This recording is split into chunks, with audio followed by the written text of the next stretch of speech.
Thank you, Jesus. So, we'll have some writing as well, some points to learn from Jairus. How did he turn his bad situation into a beautiful miracle? So, we learned before the break about worship, and we learned that Jairus worshipped the Lord, and when he worshipped him, Jesus turned himself to Jairus, and Jairus poured out his heart and said, "My little daughter lies at the point of death. I pray thee, come and lay hands on her, that she may be healed and that she shall live." The first point that we see over here is Jairus spoke faith-filled words. So can my faith-filled words turn the direction of Jesus? Has Jesus got down from the ship? Yes. Is his intention to preach to the crowd? Yes. But when Jairus came and fell at his feet and worshipped him and opened his mouth and spoke faith-filled words, it changed the direction of Jesus. So Jesus was preaching this side.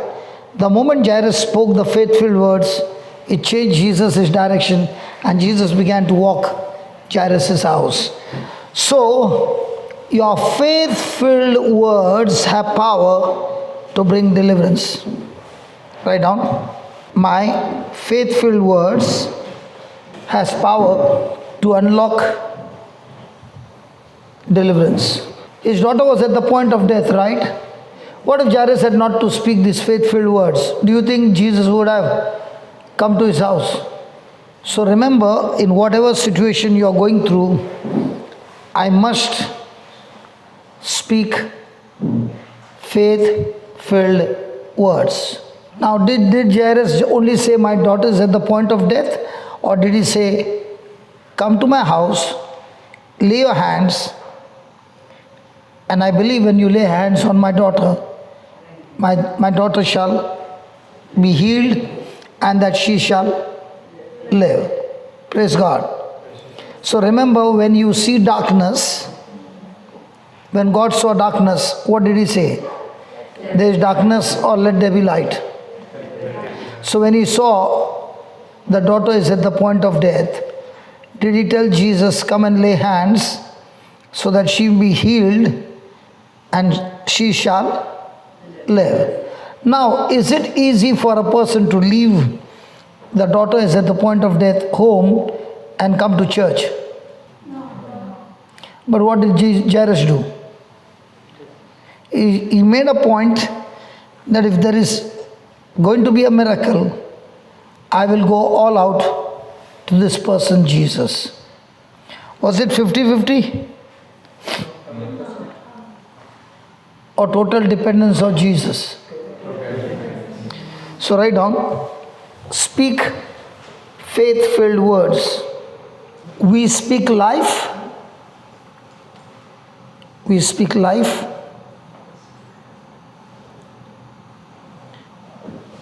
Into our troubles, problems,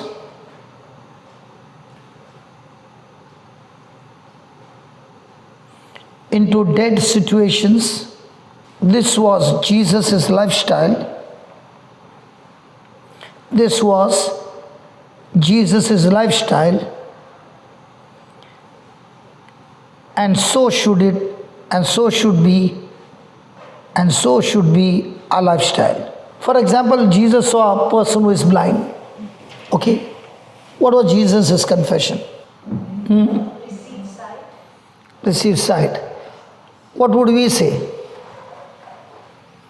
Somebody who is blind, what would we say? He's blind. So do we speak what we see, or do we speak what we desire to see? And when you speak what you see, are you giving life? When Jesus saw a blind man, he said, "Receive sight." So did he give life and cast out the blindness? So do we speak faith-filled words that will bring life, or we speak facts that will bring self-destruction. So the challenge every day is troubles will surely come. But when troubles come, are you looking at troubles as a victim or as a victor? And if you're looking at troubles as victim, out of your mouth will come words of death.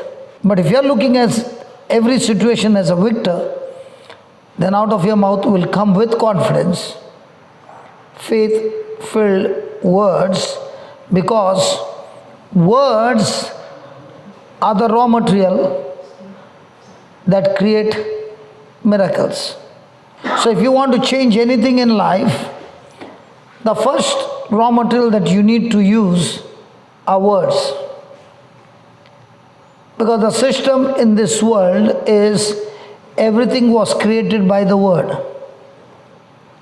And therefore, when God created everything by the word, and He has created us in His likeness and image, and therefore we have to imitate God and speak like Him. Write down. Second point, I must have confidence. I must have confidence that my confession, I must have confidence that my confession will come to pass. I must have confidence in my confession will come to pass. The moment you hear the word confession, what comes to your mind? So, for any Catholic, the moment you say confession, what comes to the mind? Confession of sins. But do you know the Bible is speaking about 90% of confessing the promises and 10% about confessing your sins. So we are champions in confessing what? Sins. And what about confessing His promises? What about confessing what Christ did for you on the cross? So do we confess what we did, or do we confess what Christ did? What we did, we get forgiven. But you don't stop there. You need to go ahead. How does a person get saved? How does a person get born again? Hello? Confess. Correct. What? Please read this. Verse 9. That if thou shalt confess with thy mouth the Lord Jesus and believe in the heart that God raised Him from the dead, you shall be. So how do you get salvation?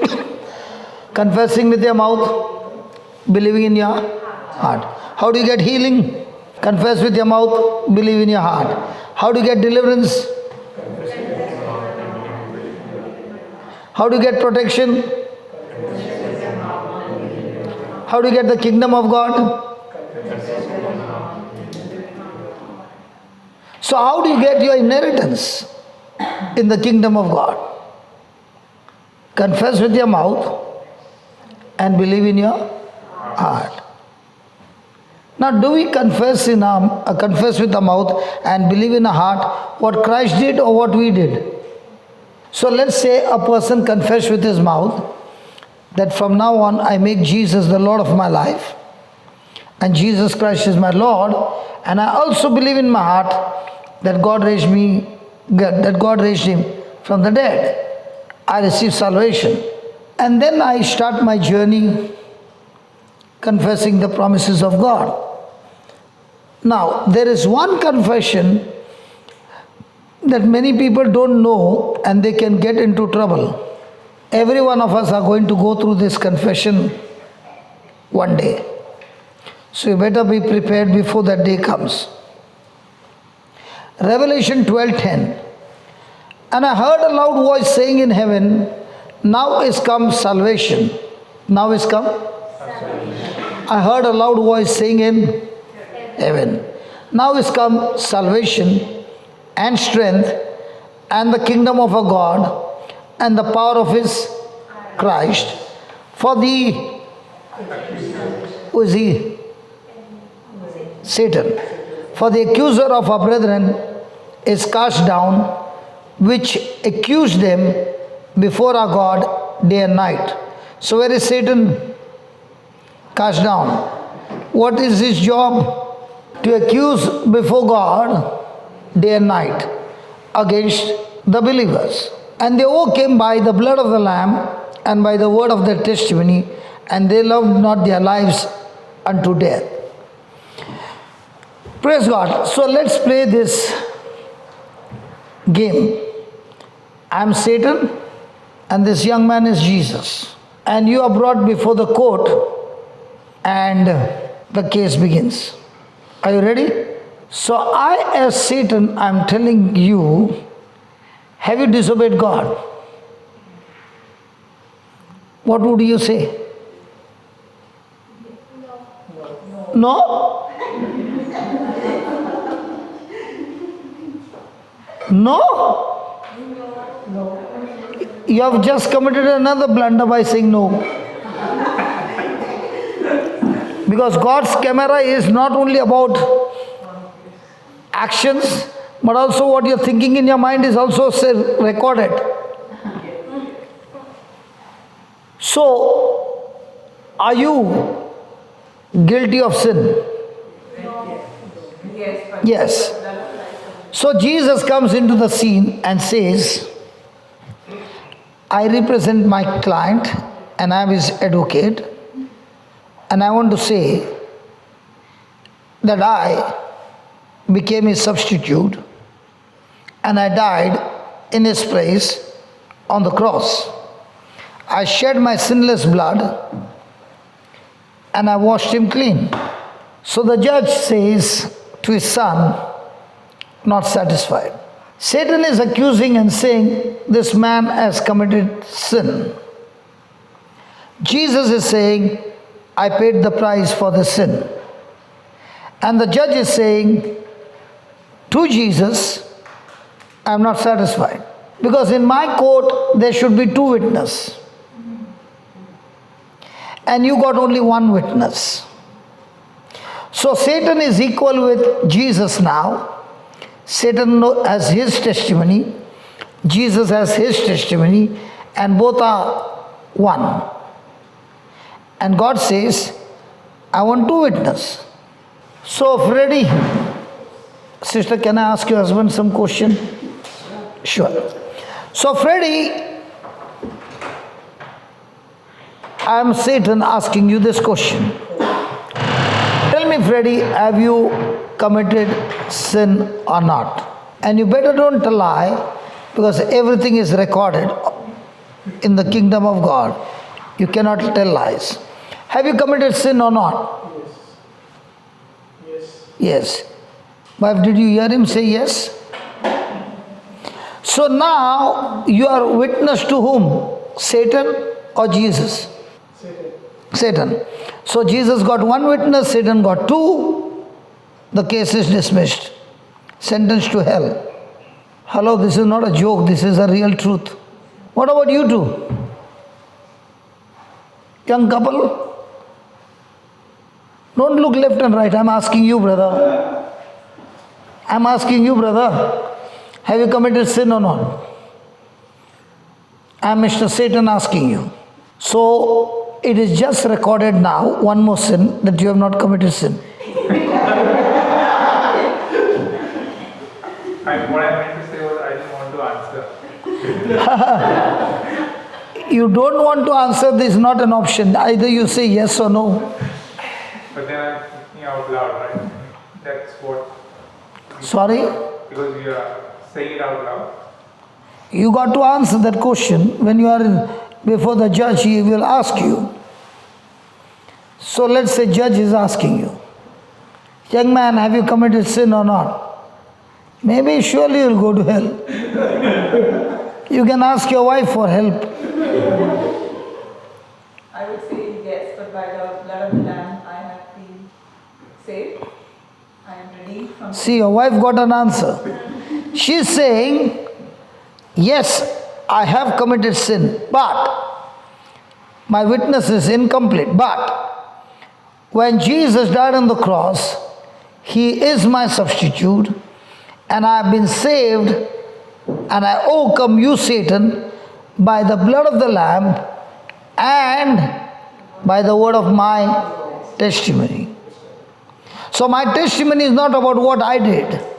My testimony is about what Jesus did for me, and that's why I am forgiven, and I've overcome Satan, and I have eternal life, life in heaven forever. So how many times do we witness in favor with, in agreement to what Jesus did, or in agreement with what you did?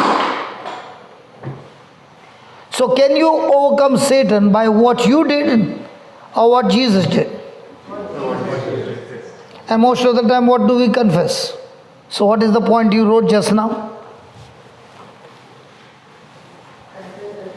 Have confidence that your confession will come to pass. Let's take an example of this.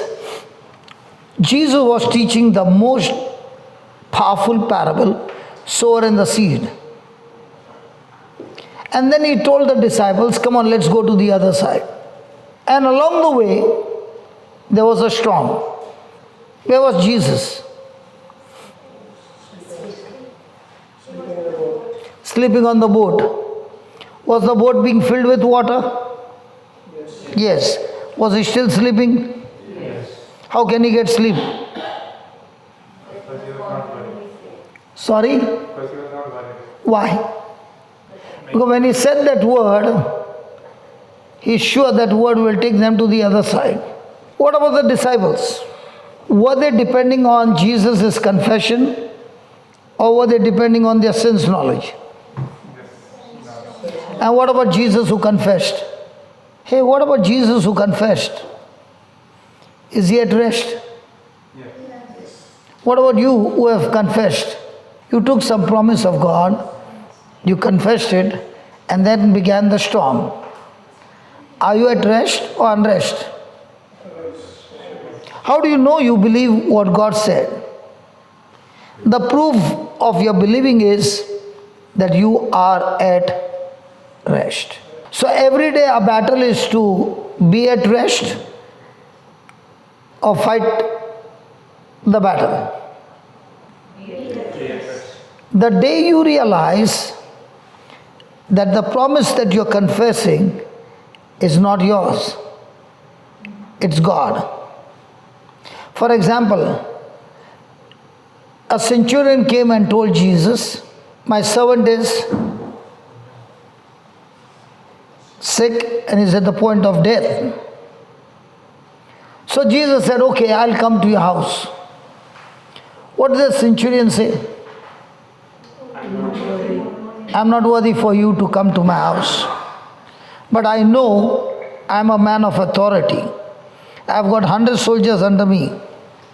And when I give them a command, I know my word. It will not come back empty. The soldiers will go and get the job done. So I am a commander who can make the soldiers work for me, and whatever I say will be done. In the same way, I know that you are a commander over that sickness. When you say something, that sickness has to obey you. Hallelujah. So do we have that kind of an attitude when it comes to our daily life?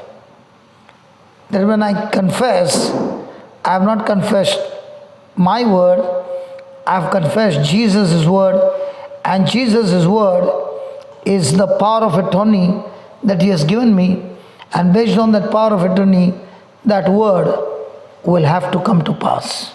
So when they woke up Jesus and they said, you're not even worried about us, you don't even care for us,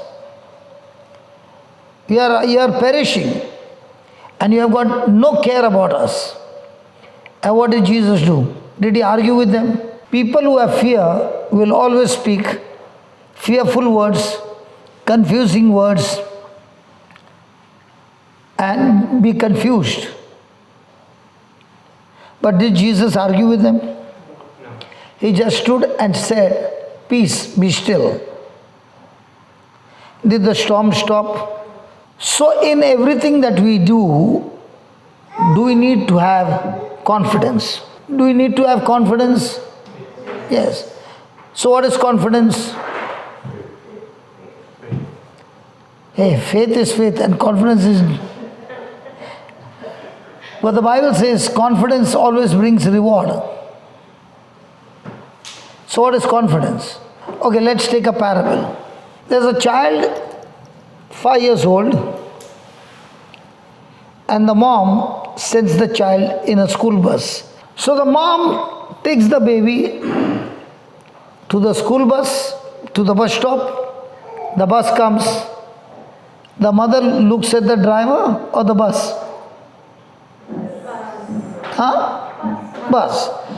Is she looking at whether there is some smell coming? She might be not even looking at the driver. When the door opens, does she put the baby on? Does the bus goes? She goes back home. Now what is she doing at home? Thinking, what if the driver goes somewhere else? What if the child goes to some other classroom? What if the child doesn't find his classroom? And in the afternoon, there are 15 school buses all with the same paint. What if my child gets into some other school bus? What if my child gets lost? Anybody's child has ever been to in the school bus? Only one lady, okay. Did you have all those worries? Really? I think I picked up the wrong person.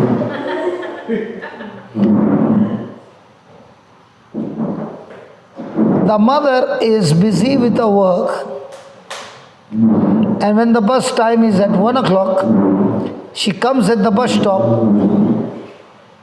and when the bus is approaching from a distance, you don't find her kneeling on the road and saying, "God, let my baby be in this bus. Hallelujah, hallelujah, hallelujah." Does she do any of those things? Is she at peace? As the bus is approaching, is she confident that the baby will be in the bus? So when she sees the baby in the bus, she says, "Hallelujah," she's there. Does she do any of those things? She's absolutely cool. She takes the baby straight away home. Is there any kind of thought which was having fear? Because she is confident.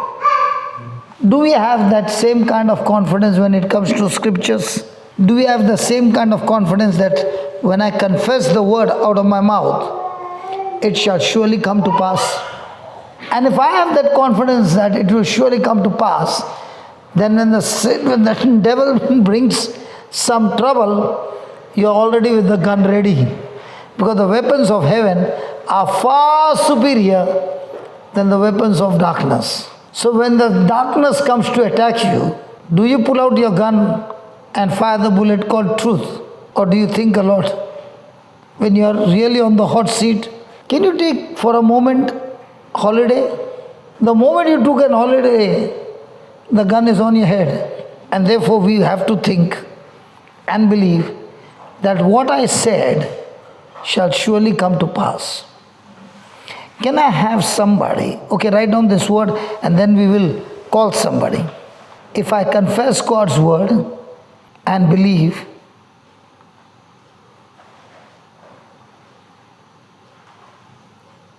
what we say and believe what we say,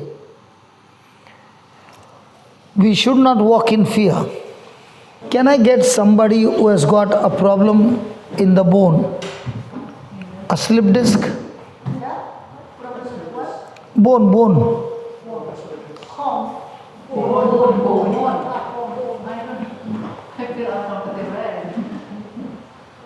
Anybody has got a problem in the disc?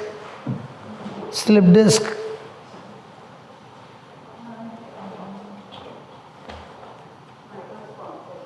Oh, come.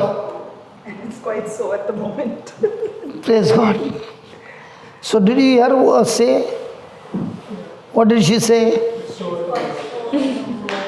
So what was she confessing? Come, come, come, come. So what is Satan going to tell her?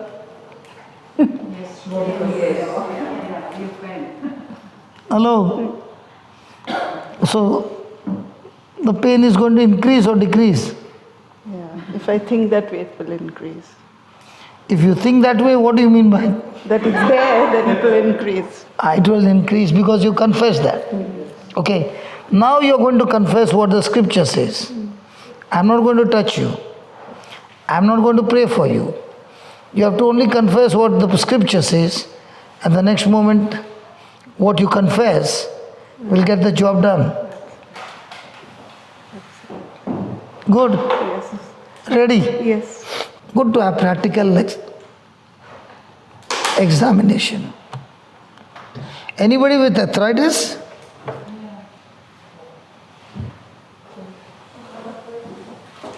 I'll finish here and call you.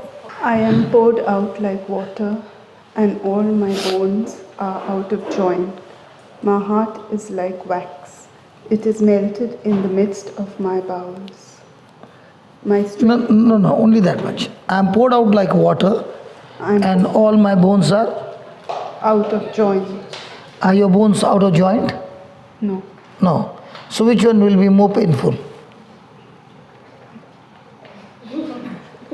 This is No. I'm just asking you.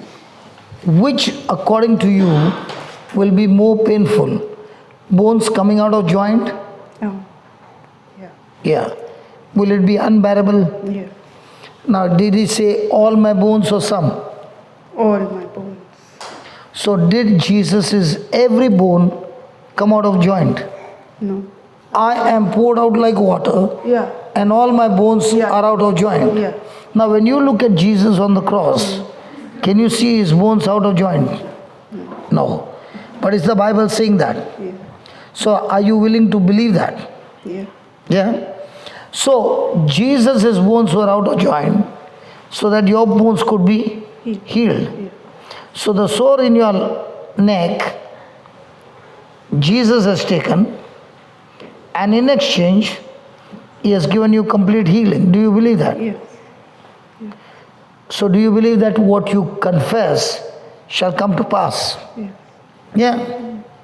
So, okay, then close your eyes and say this: Lord Jesus, Lord Jesus, I thank you I thank you for teaching me for teaching me the confession of your word the confession of your word will bring forth will bring forth complete manifestation, complete manifestation, and I believe and I believe when I confess with my mouth when I confess with my mouth and believe in my heart and believe in my heart, the words that I confess the words that I confess shall come to pass. shall come to pass. Lord Jesus, Lord Jesus, the Bible says the Bible says, all your bones all your bones were out of joint were out of joint, so that so that my bones my bones are completely healed. are completely healed. Say that again. Jesus, Jesus, all your bones were out of joint all your bones were out of joint, so that so that my bones are completely healed. my bones are completely healed. Now you say, My Jesus, your bones were out of joint, but I believe with all my heart that I am completely healed. very good, very good. Say that again. My Jesus, I believe with all my heart that your bones were out of joint, but I confess and I believe that I am completely healed. Now turn your neck. Yeah, Finish. yeah. I could feel a warmth in my neck. I know that. So it's gone. Much better. Yeah, it's gone. I believe it's gone. No. Say that again. Say that again. The passage. My Jesus, I believe with all my heart that your bones were out of joint. By that pain, By that pain, my bones my bones are completely healed. are completely healed. All the pain all the pain has left my body, has left my body, and I am completely set free. and I am completely set free. Thank you, Jesus. Thank you, Jesus. I am completely set free. I am completely set free. In Jesus' name. In Jesus' name. Now turn your neck. Harder. Harder. Keep saying, thank you, Jesus. Thank you, Jesus. Thank you, Thank Jesus. you, Jesus. Praise you, Jesus. Thank you, Jesus. Praise you, Jesus. Thank you, Jesus. Praise you, Jesus. Thank you. Was that easy? What? Was that Yes, easy? Yeah. Of course, when I read that scripture, it just stuck in my mind. Now you did not say, yeah, you did, yeah. Is there a difference between saying, yeah? If there was pain, she wouldn't have said, yeah. She would have said, yeah. And how long was this pain? A couple of years. Yeah, and it went off and then came back again. But it's been there for a few years. Few But years. Not all the time. It's Okay. aggravated again. Okay. So now you have to remember this scripture and say it and believe it, that it does not have legal right to be in your body, because Jesus' bones were out of joint, so that your bones are completely healed. Okay? Now there's that lady who is going to stand for arthritis. I'll show you a scripture, then we'll call her. It's up to you. Do you want to accept it or do you want to pass it? Okay? Blessed be God, even the Father of our Lord Jesus Christ, the Father of mercies and the God of all comfort. And the God of some comfort. All comfort. Some. No, all. Can you see it? Yeah, very well. What is God it? of all comfort. All comfort. Okay, then Next passage. Who comforted us in us or some. us, all of us. Some. Us. Some. Us. Okay, who comforts is us. In all our tribulations. Some tribulation. In all our tribulations. Some.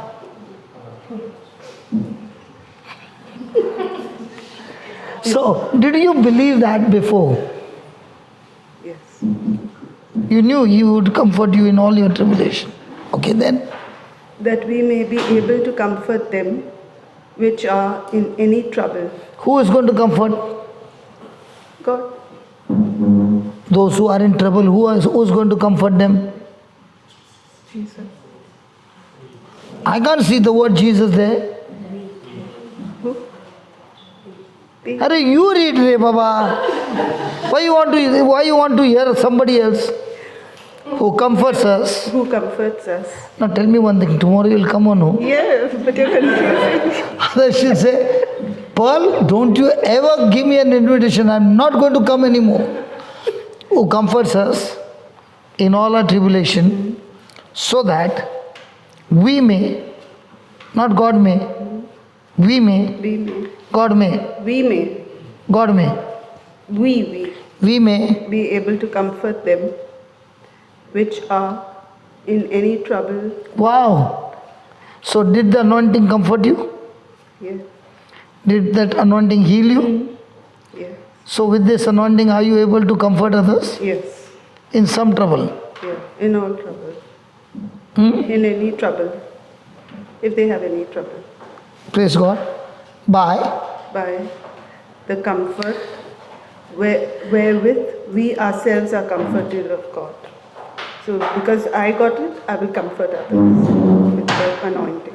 So tell me, if the church has to know this, what do you think will be the state of the church? We all have to go and plant the seeds.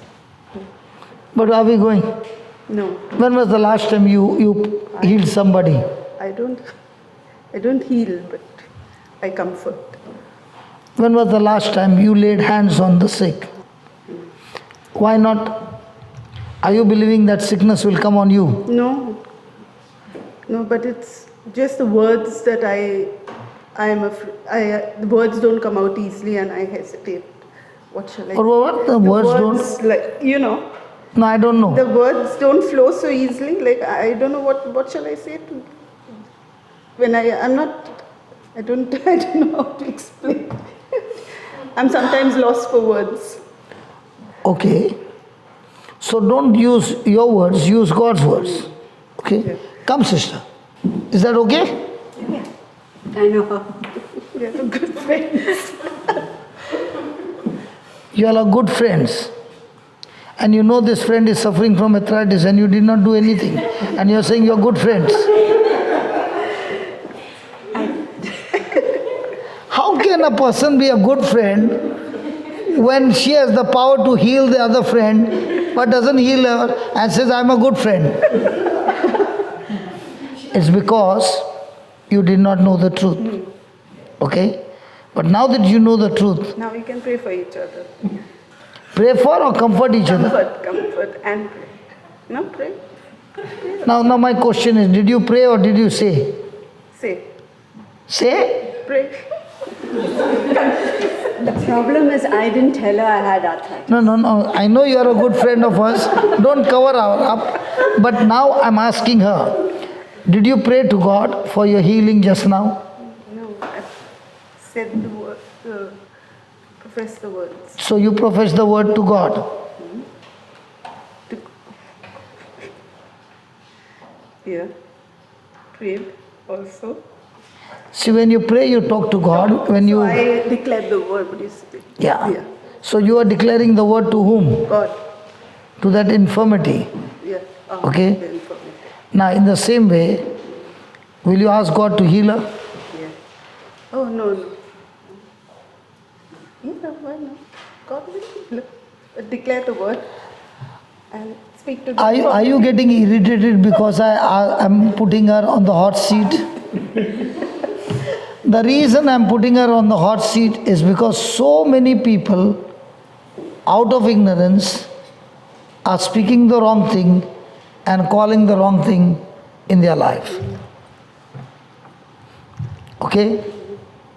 Praise God. So do you believe God will heal her? Yes. How many of you agree with her? If And how many of you don't agree with her? These are all your enemies. And see, the enemies are not lifting their hands up, only small, because they don't want to be recognized. All those who do not agree, just show me your hands. Husband and wife may be division. then I must be wrong.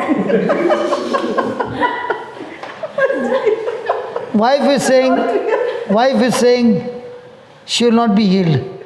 Husband is saying she will surely be healed. Why is there division? See. Who his own self bare our sins in his own body on the tree, that we, being dead to sin, should live unto righteousness, by whose stripes we were healed. So is God going to heal you? Is God going to heal her? Yes. Please read the scripture again. Who in his own self bare our sins in his own body on the tree, that we, being dead to sin, should live unto righteousness, by whose stripes we were healed. So are you sure God will heal her?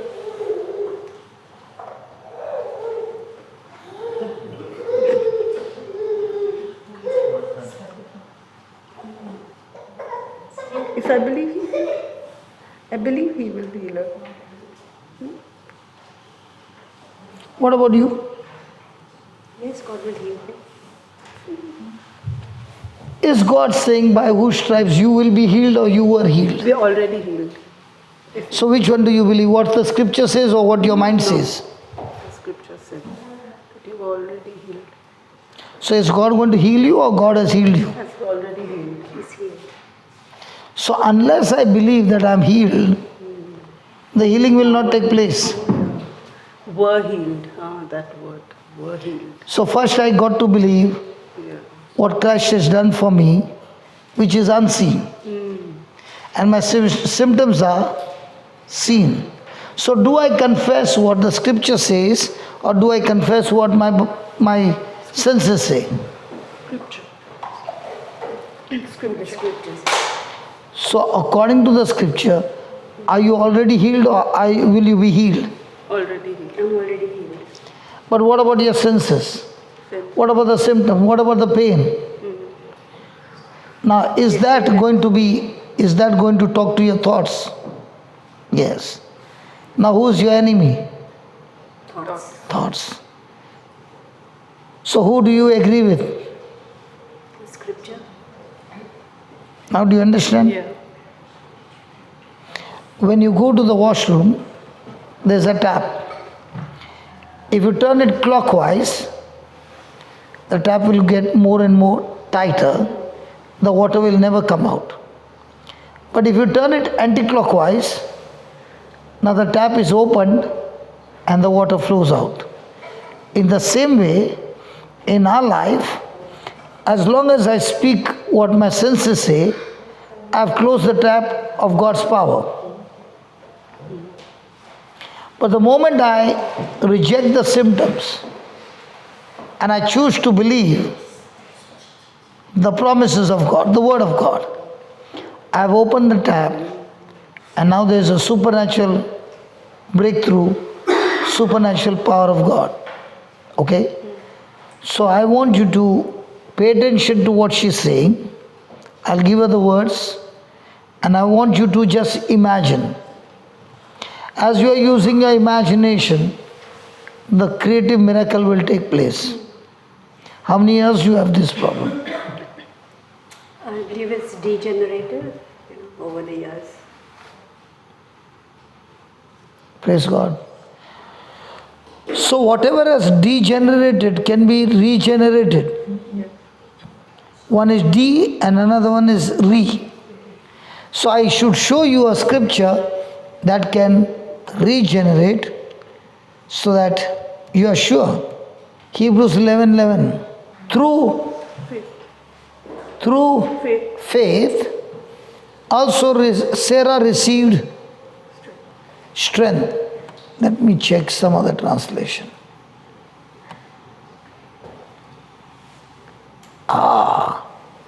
By faith, Sarah received power to conceive. Sarah's faith, this is a TPT, Sarah's faith embraced the miracle power to conceive even though she was barren and was past the age of childbearing, for the authority of her faith rested in the one who made the promise, and she tapped into his faithfulness. So can that faith power be tapped that can regenerate your organs?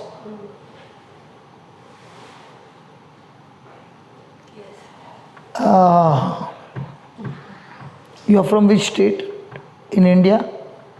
Originally from Goa.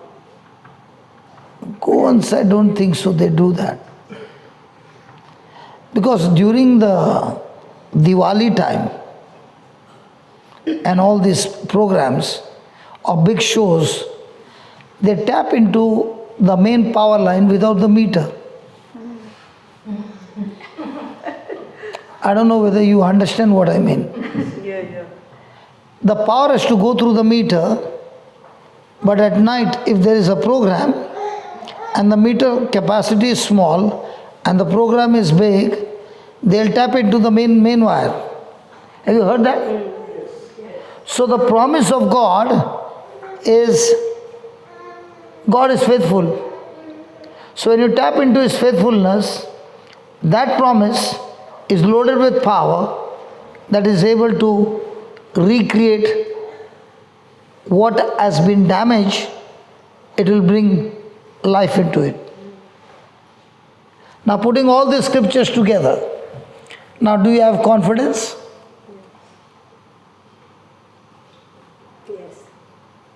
So when a person is praying without the promise, does he have confidence? No. But now he has got all these documents together with him. Does he have confidence? Yes. So when I apply for a visa, do I get all the documents what is required? And when I put all those documents and I'm coming under the documents, will I have more surety and confidence of getting the visa? Yes. Are you following? Yes. Okay, hold a hand and say this. Lord Jesus, Lord Jesus, I thank you for teaching me I thank you for teaching me to use your word, to use your word, your promises your promises, by faith by faith, and be confident and be confident of your faithfulness, of your faithfulness, of your guarantee of your guarantee, that you are able to do it that you are able to do it as you have promised. as you have promised. You said You said that you are the Father of all comfort that you are the Father of all comfort, and you have comforted me and you have comforted me and set me free and set me free from all the bone problem, from all the bone problem, and I am released. and I am released. The same anointing The same anointing that has released me, that has released me, set me free, set me free, Lord Jesus. Lord Jesus. The same anointing The same anointing is moving in the sister's body, is moving in my sister's body, destroying that arthritis destroying the arthritis and the joint pain and the joint pain completely from the root completely from the root, and restoring her health and restoring her health into a new health. into a new health. I thank you, Lord, I thank you, Lord, for teaching me this powerful truth. for teaching me this powerful truth. Just as Sarah Just as Sarah received power received power to conceive, to conceive, even though even though she was past her age, she was past her age, the impossible took possible the impossible took possible in Sarah's life in Sarah's life in the old covenant. in the old covenant. How much more now How much more now that we are grafted in Christ Jesus, that we are grafted in Christ Jesus, we have received we have received His power, His power, and therefore and therefore I speak to all the bones I speak to all the bones by faith. by faith. Receive the power Receive the power to regenerate yourself, to regenerate yourself, recreate yourself recreate yourself without any obstruction, without any obstruction, without any pain. without any pain. In the name of Jesus, In the name of Jesus, I speak I speak complete healing, complete healing, complete deliverance complete deliverance from arthritis from arthritis. forever. I thank you, I Jesus. thank you, Jesus, She is set free, that she is set free, completely set free, completely set free, full of love full of love and no more bitterness and no more bitterness. in the name of Jesus. In the name of Jesus. Thank you, Lord, Thank you, Lord, for setting her free. for setting her free. Your bones were out of joint Your bones were out of joint, so that so that her bones are completely healed. her bones are completely healed. In Jesus' name. In Jesus' name. Amen. Now begin to move your fingers. Start moving your fingers, your wrist, elbows, shoulders, neck,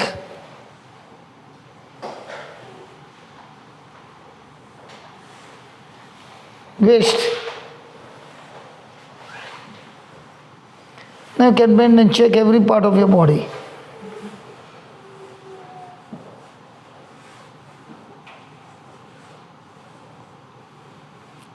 How's it now?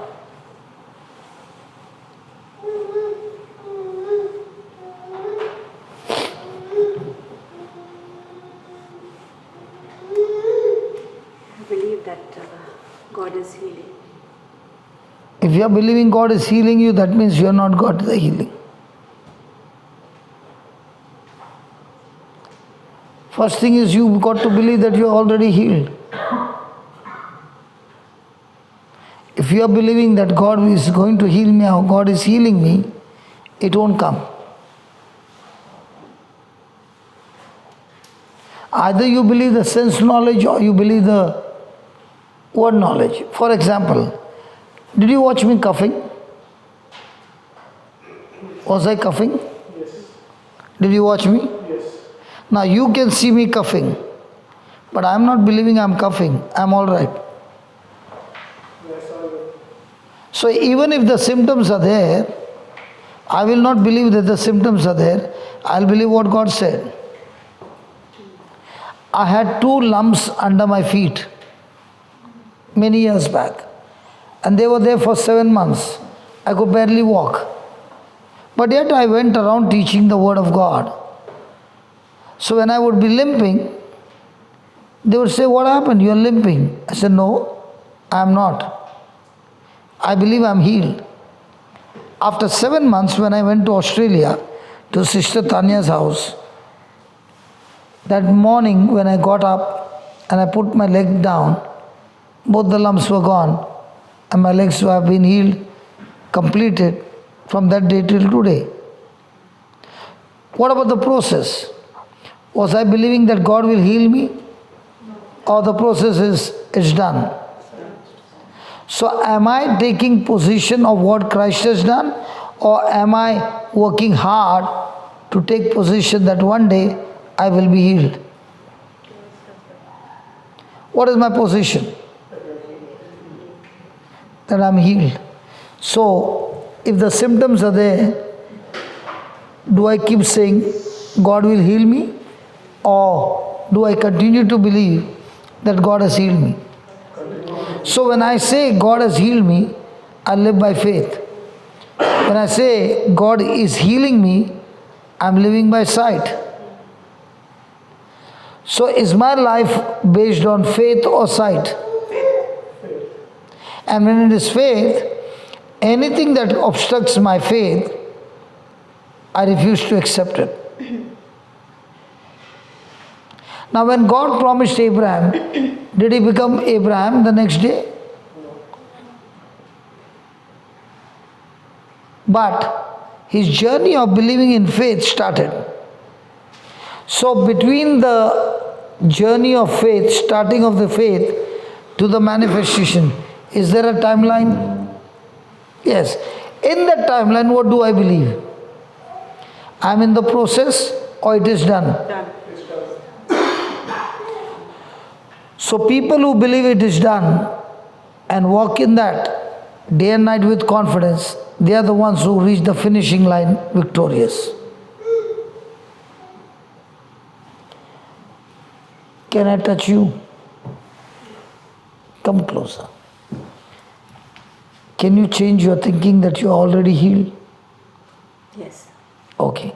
Say this, Lord Jesus, Lord Jesus, I choose to believe I choose to believe I am already healed I'm already healed according to the word according to the word and not according to my senses. and not according to my senses. I challenge my senses I challenge my senses to submit to God's word, to submit to God's word, and I declare and I declare by the wounds of Jesus, by the wounds of Jesus, I am completely healed. I am completely healed. I am totally set free. I am totally set free. In Jesus' name. In Jesus' name. Arthritis is gone Arthritis is gone and I'm set free. and I'm set free. Completely set free. Completely set free. In Jesus' name. In Jesus' name. Thank you, Jesus. Thank you, Jesus. Amen. Now check. Sorry? Yes, I'm healed. It's different. So from now on, now you just got your healing. But very important is to keep this healing. Because the enemy is going to come with symptoms again. And when he's coming, are you going to fire the gun or say, oh my God, the symptoms have come back again? I must know what to do. I must know what to do when my problem is bigger. When my problem is bigger than my position. Jairus was a man of both position and stature.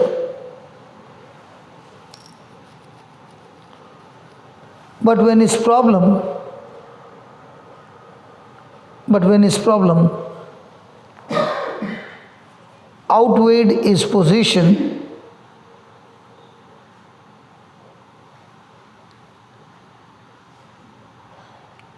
he put down his pride.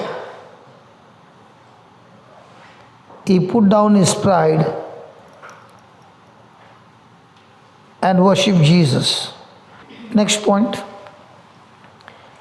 Confess my desired outcome. Confess my desired outcome to God.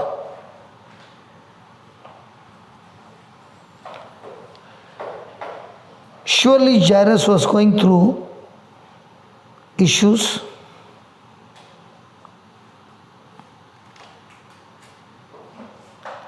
His daughter was dying.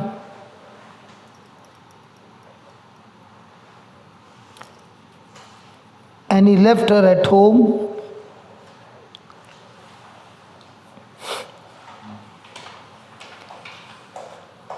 His wife was surely crying.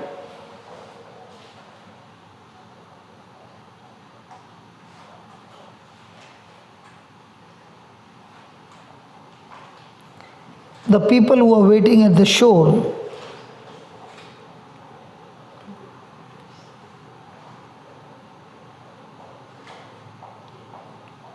would have been wondering,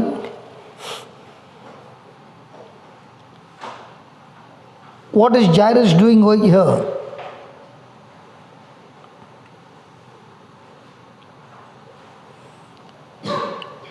And why is he waiting for Jesus?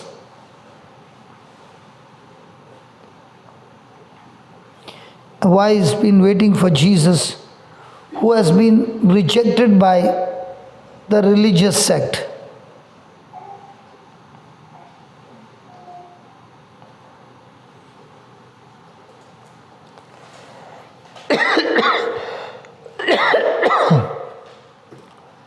But right there, in the midst of the crowd, Jairus is confessing his desires to Jesus and believing that Jesus has the power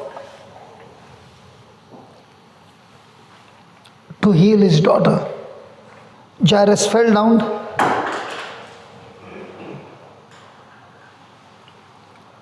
and confessed his desire to Jesus. In this passage we see that when Jairus humbled himself and came to Jesus and confessed, it changed the whole situation of his life.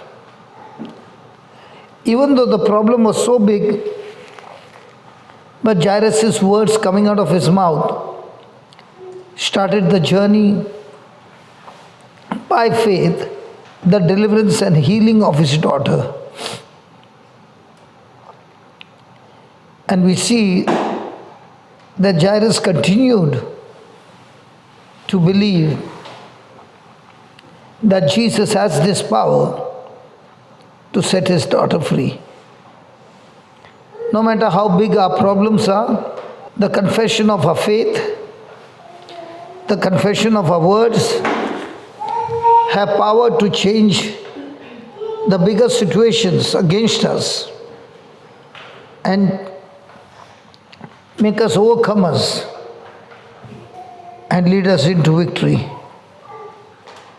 Praise God. Every situation of our life,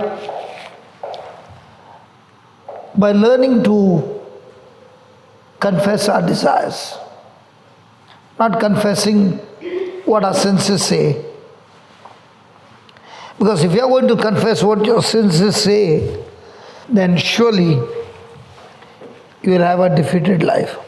And I thank God that we have a situation here that with your eyes you can see what is my condition. And I'm here for how many days? 3 days. So let's play the game. Let us see what happens in this next 3 days. Whether I end up as a victim or I end up as a victor. I like to play the games everywhere. And I can say without a doubt, you'll still see me preaching for hours and still live a victorious life and not a victim life. It's my choice. I can say I'm a victim and start confessing that this situation is bigger than me. But if I learn the faith way, then I will say, I'm not only victorious, but I'll finish my assignment in amazing glory. Praise God. And this is not the first time that I go through testing like this. There will be tests, but praise God, the victory is always ours. And why is the victory always ours? Because the battle is not going to be won, the battle has been won. Now what I do is, because He has declared me healed, I keep my health by believing in faith. I'm not believing in faith that God will give me health. I am believing that God has given me health and Satan is trying to steal my health. And he cannot do that, because when God declared I'm healed, then it doesn't matter what the symptoms are, I am healed. So there's always going to be a battle between the sense knowledge and the word knowledge. And when you're rooted in the word knowledge, you will always have supernatural experience. So tomorrow when we come back and we'll see Jairus, when he gets the news that his daughter is dead, those words are enough to change any person into fear. But Jesus comes to Jairus' rescue. The servant has come and told Jairus that your daughter is dead. The servant is speaking to Jairus. But before Jairus can open his mouth, Jesus tells Jairus, do not fear. Just believe. Because in this fear, if you have to say, my daughter is dead, then forget about the miracle. You yourself has closed the chapter. And that's why you don't find Jairus opening his mouth. From the time Jesus is walking home to Jairus' house, Jairus has kept his mouth shut. It is more powerful to keep your mouth shut than open your mouth and speak unbelief. Keeping your mouth shut is more victorious than a person who is speaking against the word of God. Because the Bible is very clear. Look at what this scripture says. 2 Corinthians 4:13. We have the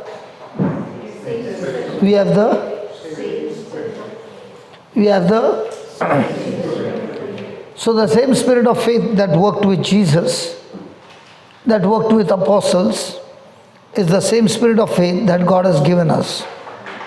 We having the same spirit of faith, according as it is written, I, and therefore have I. So how do I know what you believe? Because what you speak is what you believe. Praise God. We also believe, and therefore we speak.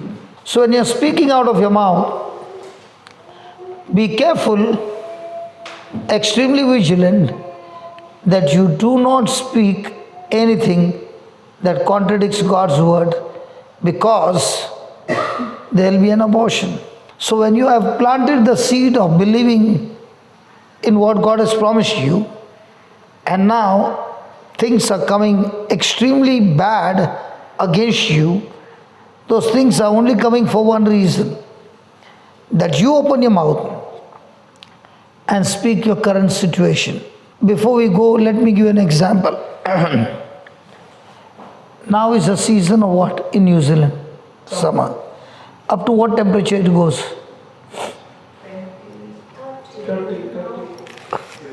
30.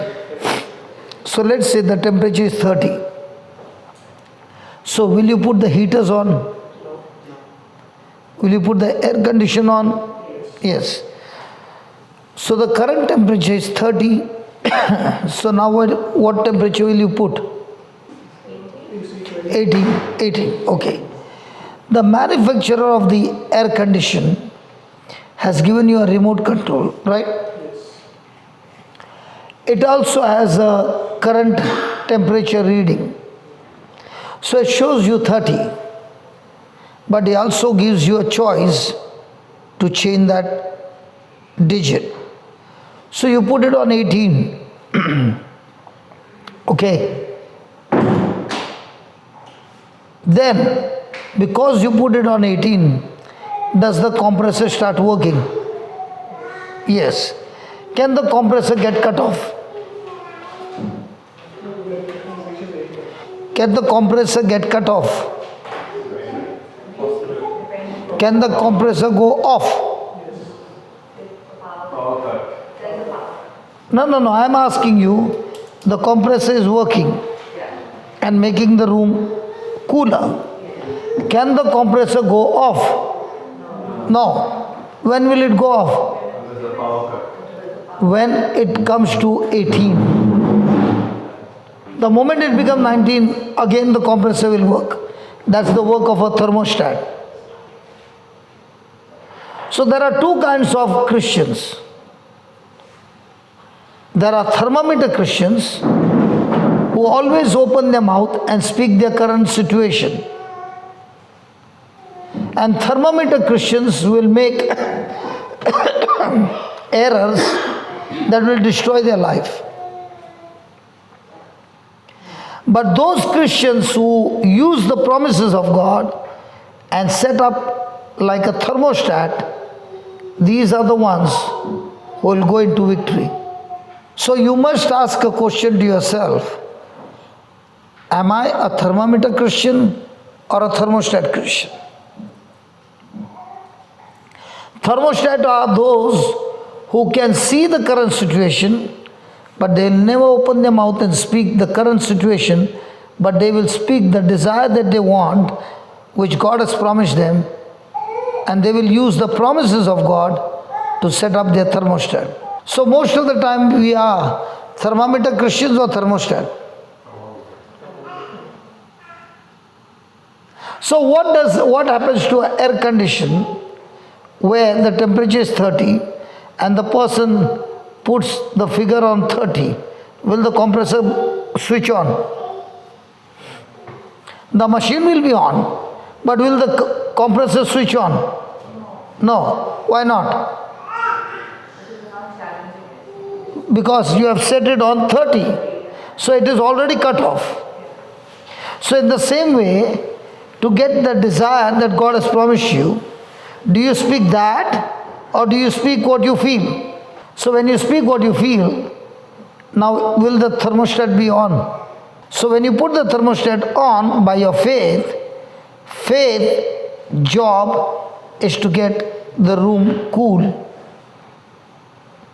Faith job is to get your healing. Faith job is to get your deliverance. Faith job is to get everything.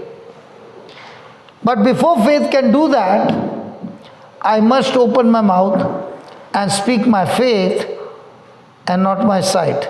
So we Christians switch on or keep it off. Let us take an example. Did David go to fight Goliath? Okay. Did he have 5 stones and a sling? Did he go and fight with the 5 stones and a sling? Yes. Did he set up a thermostat? What was the thermostat?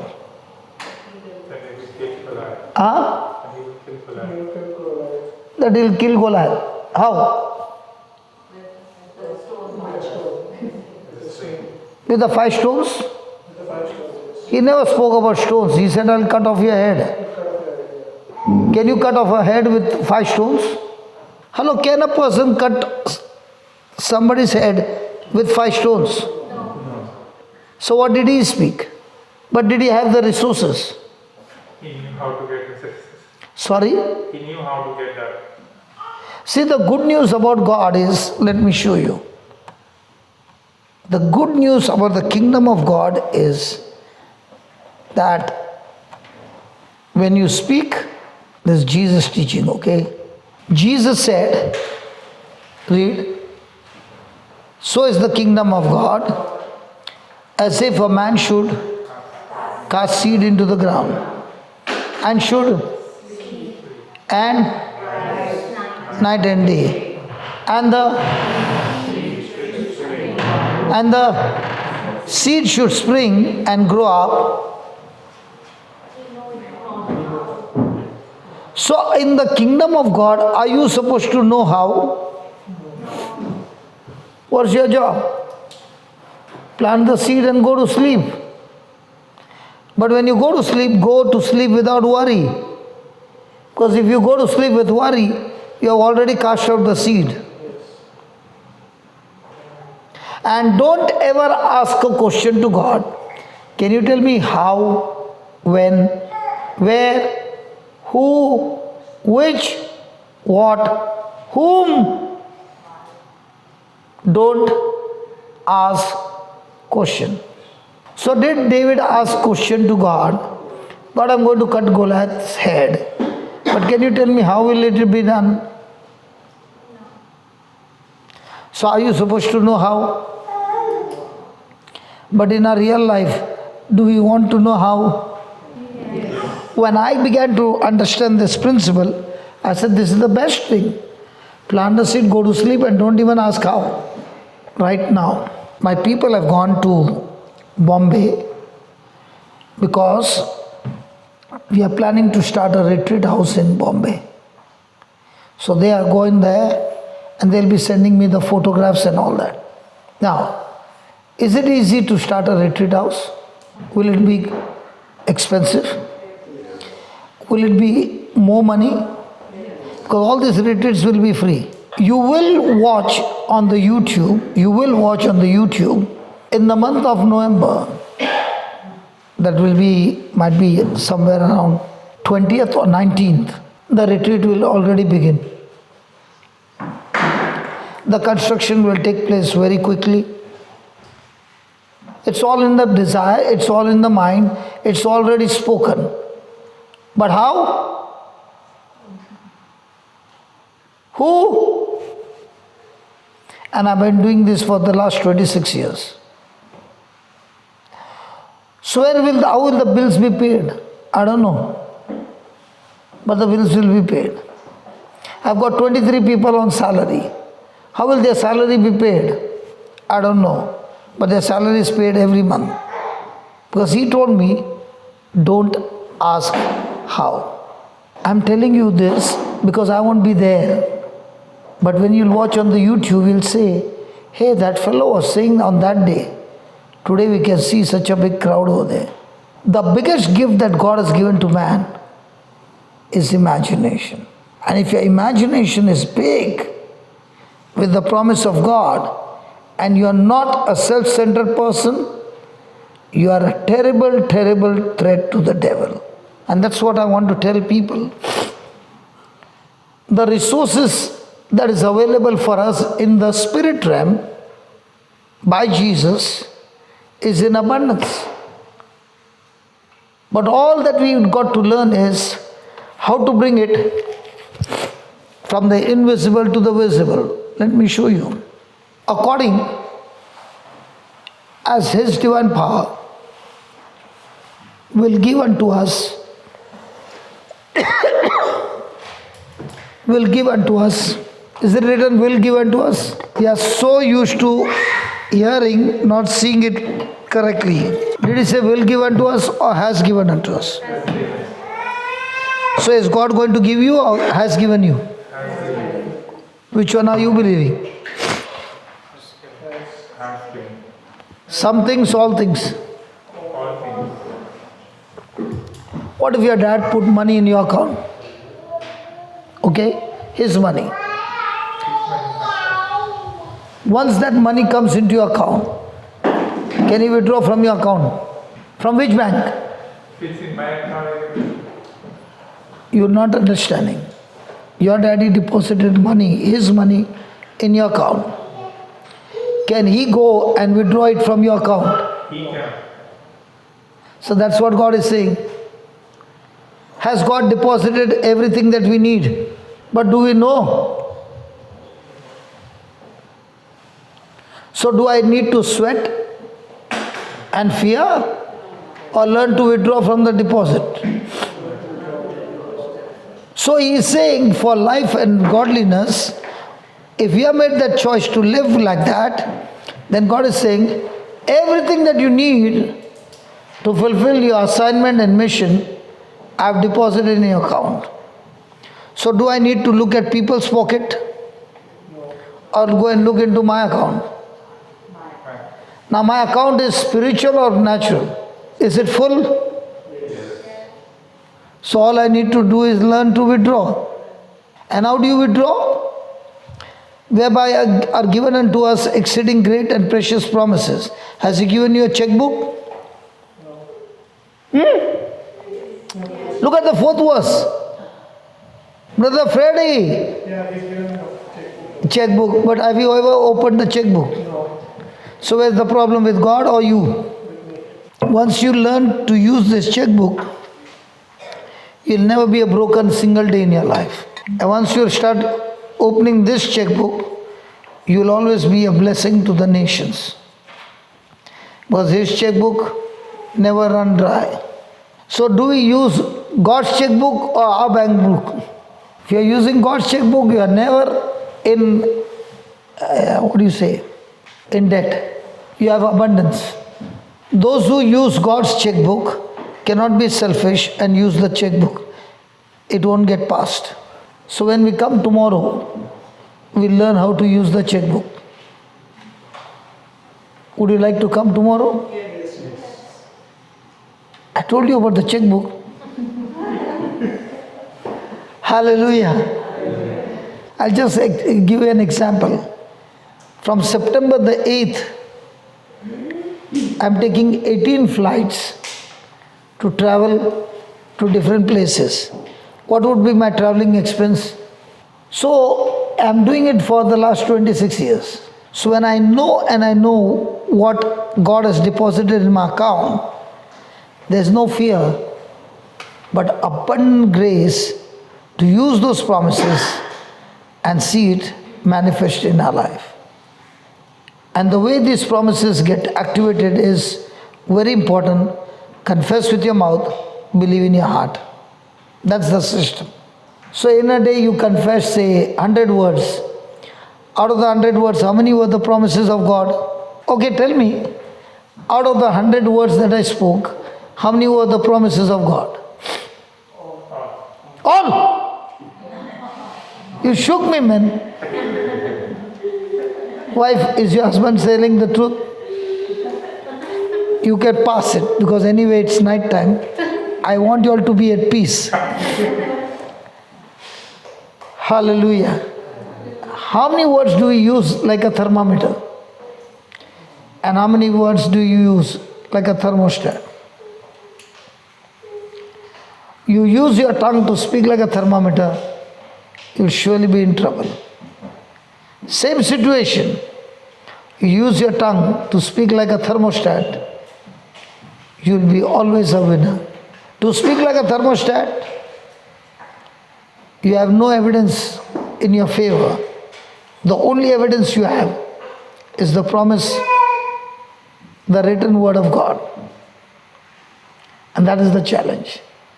Shall I live by faith or shall I live by sight?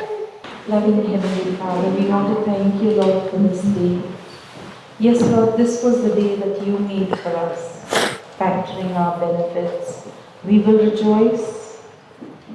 We will be led forth in peace, O Father God. Lord, thank you for the word that was given to us, Lord God.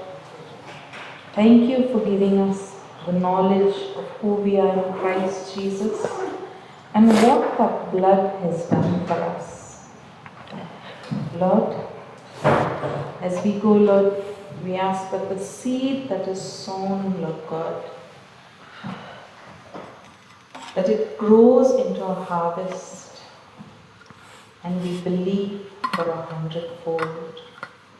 Lord, thank you for giving us the gift of Brother Johnson in our lives. We pray, Lord God, that his going out is blessed, his coming in is blessed, Lord Jesus. And every family need is met according to your riches. Father, we thank you for every area of the ministry, Lord God. We thank you, Lord Jesus, that his borders are being extended for your glory. Lord Jesus, thank you that your presence is with us and with Brother Johnson, giving us rest in everything we do. Lord Jesus, we praise you, we thank you for this word that was given to us. In Jesus' name, amen. Amen.